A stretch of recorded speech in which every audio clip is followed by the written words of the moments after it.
With games like Cyberpunk 2077, Final Fantasy VII, and Resident Evil 3 remakes, Halo Infinite, and so many other huge titles coming out in 2020, it's not surprising that smaller games get easily overshadowed or ignored. It's not that these smaller games are bad games, they're simply competing against giants in the industry. So I decided to make a short list of lesser known or less mainstream games coming out in 2020. Let's take a look.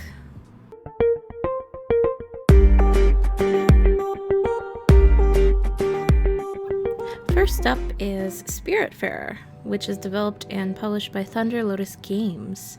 And this one looks pretty cool because you're a fairy master of the deceased, and you're sailing across the mystical seas to get to areas to help spirits to go to the afterlife. So it features hand-drawn art and animation, and it looks to be pretty intriguing with relaxing gameplay. It's like a management game where you upgrade your ship, interact and tend to your passengers and companions and explore the world. This next one seems to be a little indie gem that's going to be published on Steam, and it's developed by Ion Lands. It's called Cloudpunk, which is an RPG sci-fi cyberpunk setting.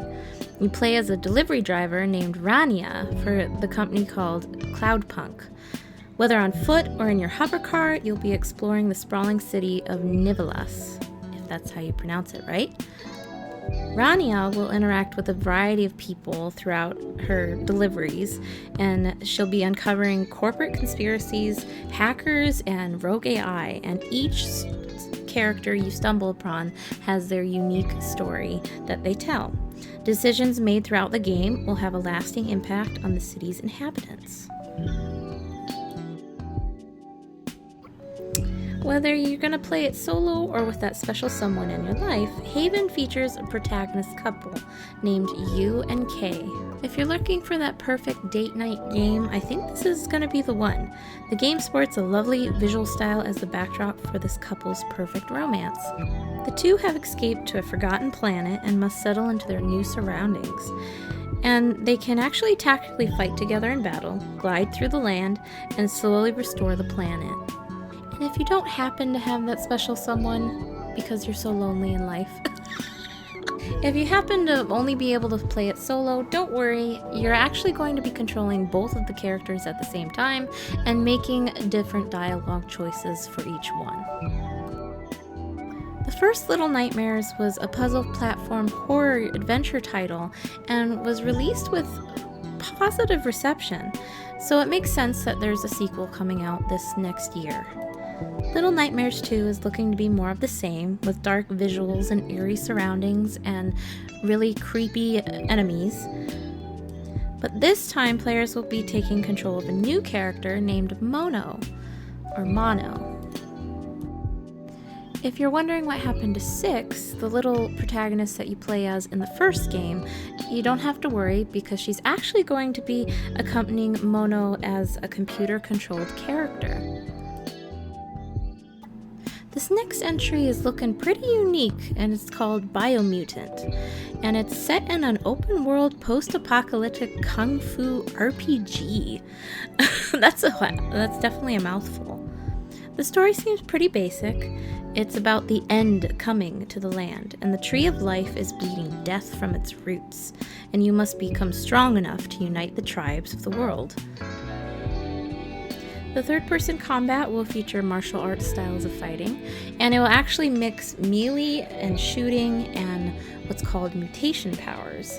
And mutation powers sound pretty interesting because you get them by being exposed to biocontaminants in the world, and they will give your character the option to physically and genetically mutate. So doing so will unlock special abilities and even alter your appearance. It is developed by Experiment 101 and is going to be published by THQ Nordic. This next one is one of my personal favorites for our JRPG series. It's going to be Tales of Arise, and is of course developed and published by Bandai Namco Studios. And like most previous Tales games, Arise will be an action role-playing game with slight tweaking to further develop new mechanics for the series. Tales of Arise is actually planned to have a darker aesthetic to try and stand out among the Tales of series, and is actually being developed in the Unreal 4 engine. The developers are keeping a lot of things under wraps this time around, so not much has been revealed yet, but the story will center on two main protagonists who come from two different worlds. The character that will be controlling throughout the story is named Alfin, who is from the enslaved medieval world of Dana, and his companion protagonist is Shion from the technologically ruling world of Reyna, and they end up traveling the land together.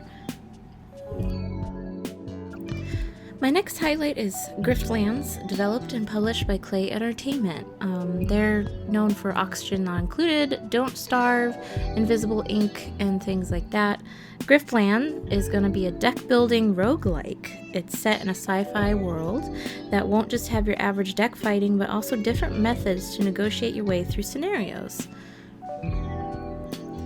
The stunning artwork gives life to the characters, and each important decision you make will have a lasting effect on your unique playthrough. And lastly, this one I stumbled upon my Steam Explore queue, and it's called Ghostrunner, with a variety of different developers, and it's going to be published by All In Games. Set in a dystopian cyberpunk world, this game seems to feature pretty intense real-time action combat and fast-paced platforming sections. Players will play as a cyber warrior who is capable of fighting in the physical world as well as in cyberspace. The story will unfold as you try to ascend humanity's last beacon of hope and shelter, a great tower city, and it's torn by violence, poverty, and chaos. As you ascend the tower, you will uncover different secrets, and even secrets of your own origin story on how you came to be as a cyber warrior. The main goal of the game seems to be to get enough power to challenge the Keymaster, who is essentially ruling over the entire city. So gamers, this has been T-Strife Games, and that is my list for less mainstream titles coming out in 2020. I'm sure there's tons more that I could have mentioned, but I don't have forever. What are some of your favorite titles coming out in 2020? What are your most anticipated games? Leave a comment down below and let me know.